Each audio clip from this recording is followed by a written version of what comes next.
Nisa Azhari Ramadhani dengan NPM akhir 020. Saya Zahra Gizda Putri dengan NPM akhir 024. Saya Rahmatul Jana dengan NPM akhir 031. Saya Dina Tasya dengan NPM akhir 036. Kami di sini akan mempresentasikan tentang hasil laporan yang berjudul Pembentukan Fungsi Penawaran dan Permintaan Somai di Kecamatan Rajabasa. Di sini saya akan memaparkan alasan, latar belakang, dan tujuan analisis pembentukan fungsi permintaan dan penawaran somai. Pertama, alasan kami memilih produk somai adalah karena somai merupakan salah satu makanan cepat saji yang memiliki minat tinggi di kalangan masyarakat, terutama di wilayah Rajabasa yang padat penduduk dan banyaknya mahasiswa. Nah, kondisi inilah yang menjadikan somai menarik untuk dikaji dari sisi ekonomi, khususnya bagaimana harga dan jumlah permintaan serta penawaran saling mempengaruhi di pasar lokal. Selanjutnya, latar belakang penelitian ini bermula dari fakta bahwa dalam kegiatan ekonomi, interaksi antara konsumen dan produsen akan membentuk mekanisme pasar. Harga dan jumlah barang yang diperdagangkan sangat dipengaruhi oleh dua faktor utama, yaitu permintaan konsumen dan penawaran produsen. Contohnya, dalam konteks usaha somai, kenaikan harga bahan pokok seperti ayam, ikan tenggiri, atau minyak goreng mempengaruhi harga jual somai di pasaran. Maksudnya, ketika bahan pokok somai ini naik, maka otomatis biaya produksi juga akan ikut naik, sehingga produsen akan menaikkan harga untuk mencegah atau mengurangi terjadinya kerugian. Nah, dengan perubahan harga inilah yang bisa mempengaruhi jumlah permintaan somai, yang dimana ketika harga naik, konsumen cenderung akan menunda pembelian atau permintaan akan menurun. Seperti kurva yang saya tampilkan di dalam slide ini, terlihat bahwa perubahan harga mempengaruhi secara negatif pada jumlah permintaan. Oleh karena itu, pentingnya untuk membentuk fungsi permintaan dan penawaran melalui analisis ini agar kita dapat memahami secara matematis bagaimana perubahan harga itu bisa mempengaruhi jumlah barang yang diminta dan ditawarkan. Dan kita bisa menentukan titik keseimbangan pasar, yaitu di mana harga dan jumlah barang permintaan sama dengan penawaran. Dengan analisis ini juga diharapkan bisa memberikan gambaran nyata mengenai ekonomi mikro terutama kepada pelaku usaha makanan cepat saji, sehingga bisa menjadi bahan pertimbangan dalam menetapkan harga yang efisien dan mengoptimalkan keuntungan tanpa mengurangi daya beli konsumen. Bentuk umum fungsi permintaan dan penawaran. Fungsi permintaan dapat dituliskan secara umum sebagai kuantitas barang yang diminta adalah harga, merupakan intercept jumlah yang diminta dan adalah koefisien kemiringan yang bernilai negatif. Sementara fungsi penawaran dapat dinyatakan sebagai kuantitas barang ditawarkan adalah harga, merupakan konstanta dan koefisien yang bernilai positif. Kedua fungsi ini dapat diestimasi melalui pendekatan statistik menggunakan data empiris untuk mendapatkan nilai dan fungsi yang baik. Konsep permintaan dan penawaran. Permintaan adalah jumlah barang yang ingin atau mampu dibeli konsumen pada berbagai tingkat harga dalam waktu periode tertentu. Sedangkan penawaran adalah jumlah barang yang ingin dan mampu dijual produsen pada berbagai tingkat harga pada periode tertentu. Kedua konsep ini memiliki hubungan yang erat dan membentuk keseimbangan pasar, yaitu titik pertemuan antara jumlah yang diminta dan ditawarkan pada harga tertentu. Secara teoritis, kurva permintaan memiliki kemiringan negatif. Artinya, ketika harga naik, jumlah barang yang diminta menurun dan sebaliknya. Sedangkan kurva penawaran memiliki kemiringan positif, yang berarti semakin tinggi harga, semakin besar juga jumlah barang yang ditawarkan. Hubungan ini menjadi dasar untuk pembentukan fungsi matematis yang dapat dijelaskan dengan model linear sederhana.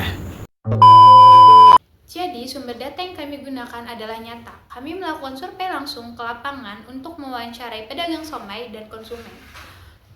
Kami menggunakan variabel P dan Q, di mana P adalah harga produk somai dan Q yaitu kuantitas atau jumlah yang diminta atau ditawarkan pada harga tertentu. P1 yaitu harga pertama dan P2 adalah harga selanjutnya, begitu dengan Q1 yaitu kuantitas pertama dan Q2 yaitu kuantitas selanjutnya. Di sini ada tabel data ringkasan, bisa dilihat untuk penjual pertama yaitu Syarif dengan harga normal somai per porsinya yaitu 10.000 dengan kuantitas yang dia buat sebulan itu 1.600. Dan jika harga turun 8.000, maka kuantitas yang dia buat yaitu 900. Dan jika harga naik 12.000, kuantitas yang dibuat yaitu 1.600. Dan yang kedua ada penjual Rudi dengan harga somai per porsinya itu 5.000 dengan kuantitas yang dia buat per bulan itu 2.500. Dan jika harga turun 4.000, maka kuantitas yang dibuat yaitu 1.950.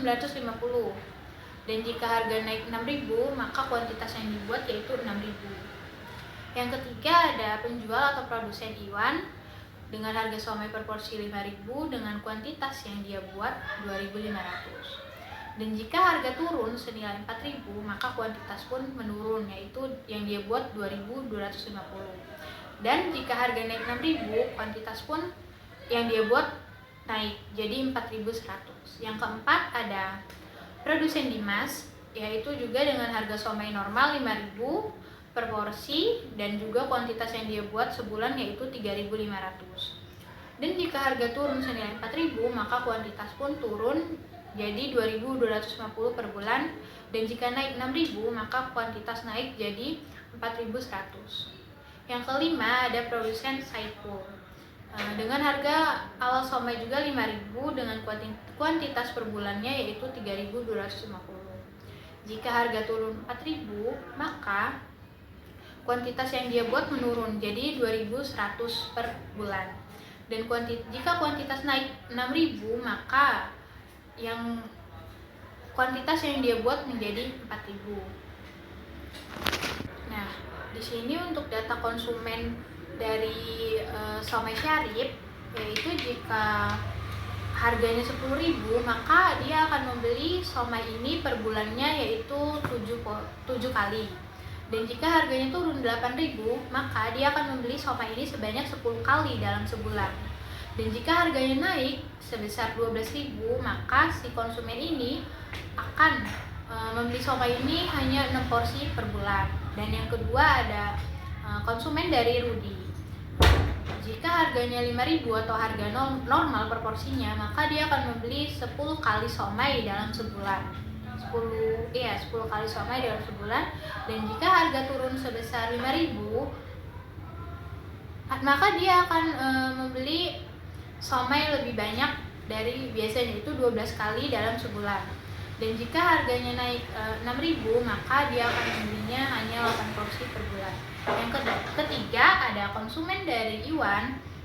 Jika harganya 5.000 atau harga normal maka dia akan membeli somai itu 11 kali dalam sebulan.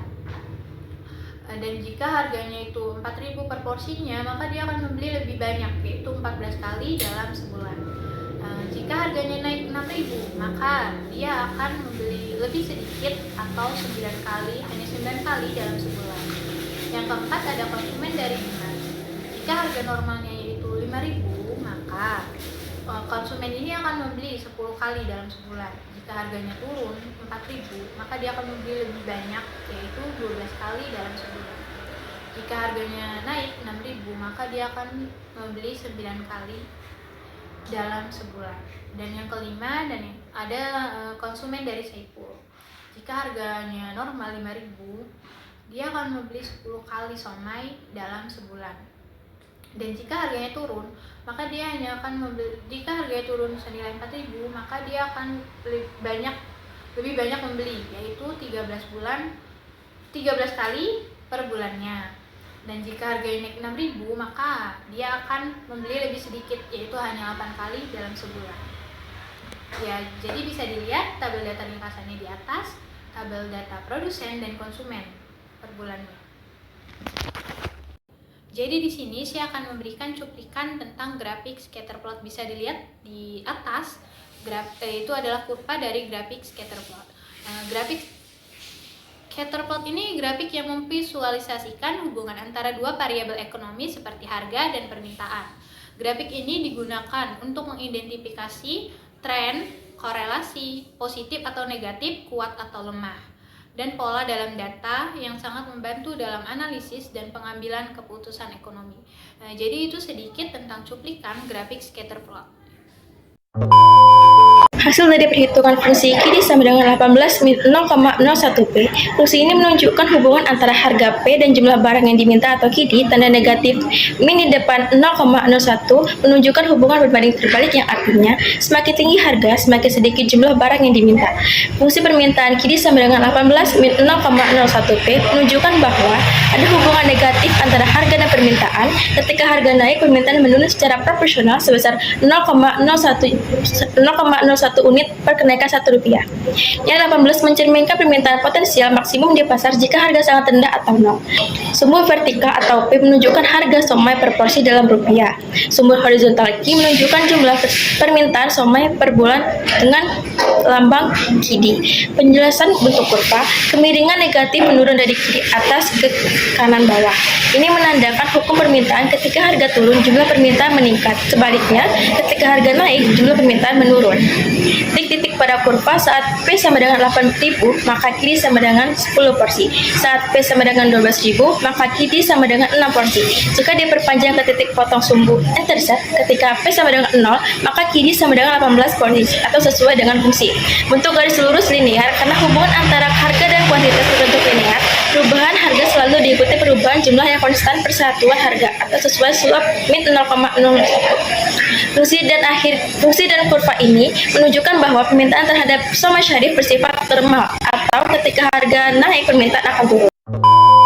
Ini saya menampilkan hasil dari fungsi permintaan dari 5 produsen, bahwa semuanya menunjukkan hubungan negatif antara harga dan jumlah permintaan. Artinya, semakin tinggi harga somai, maka semakin sedikit somai yang diminta. Dan inilah yang disebut hukum permintaan. Selanjutnya, implikasi terhadap strategi produksi. Bagi produsen seperti Syarif, Rudi, Iwan Saipul, dan Dimas, hasil analisis ini penting untuk menentukan harga optimal. Harga keseimbangan dapat menjadi patokan agar tidak terjadi penumpukan stok atau kehilangan konsumen. Jika harga dijaga mendekati titik 14.310, maka resiko kerugian karena kelebihan pasokan atau kekurangan permintaan dapat diminimalkan. Secara keseluruhan, hasil pengamatan menunjukkan hubungan ekonomi yang konsisten antara harga dan kuantitas.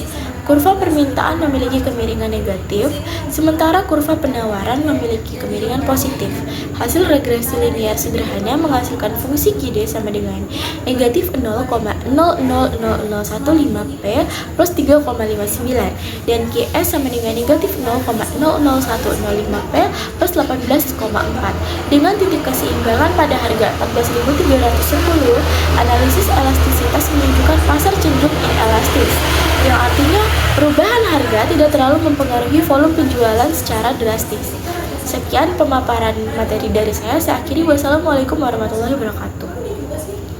Di sini saya Nabila Putri Zarani dengan NPM 019